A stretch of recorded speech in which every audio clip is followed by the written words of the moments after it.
हर सुबह धूप अपनी मीठी सी मोहब्बत का इजहार करने किसी न किसी कोने से छन कर मुझसे मिलने आया करती थी।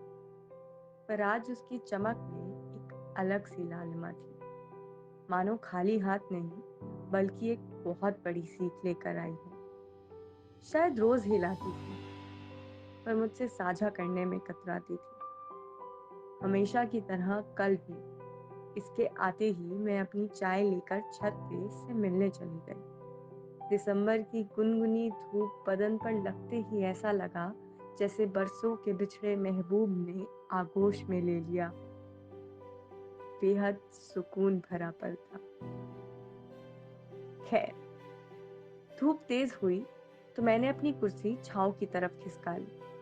न जाने किन ख्यालों में थी कि एक पल के लिए डर सी गई। ऐसा लगा जैसे कोई अपना खो गया। दिल सहम गया था। मैं वापस धूप के नीचे चली गई। आसपास झांकने के बाद अपनी परछाई को साथ पाकर राहत की सांस ली। हाँ, वो अपना जो खो गया था, वो मेरी परछाई ही थी। अब मेरे अंदर की लेखिका मुस्कुराने लगी। मैं वापस छाँव में बैठ गई। परछाई फिर से गायब। उस छाँव में राहत बहुत थी, पर अपनी परछाई को खोने का गम भी था। महसूस हुआ जैसे अपना ही कोई अंश दूर हो गया हो। धूप में सुकून तो बहुत था, पर सिर्फ कुछ पल के लिए। उसके तेज होने पर मुझे छाँव का सहारा लेना ही पड़ा। इस धूप छाँव की लुका छिपी में मुझे उन करीबी साथियों की याद आ गई, जो उजालों में मेरे साथ थे, पर अंधेरा होते ही साथ छोड़ गए।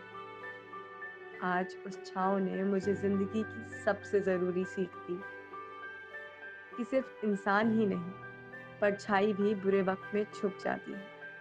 ये शायद अंधेरा उसे मजबूर कर देता हो, पता नहीं।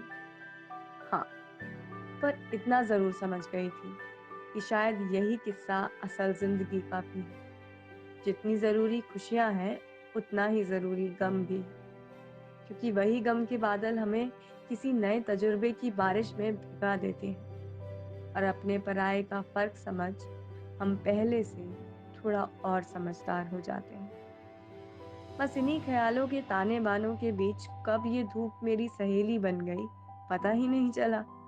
वो सहेली जो बिना मांगे कितना कुछ सिखा जाती है। वो सहेली जो सुनहरे रंग का प्रेम बरसाती है और अपनी मुस्कान से मेरा जीवन रोशन कर जाती है।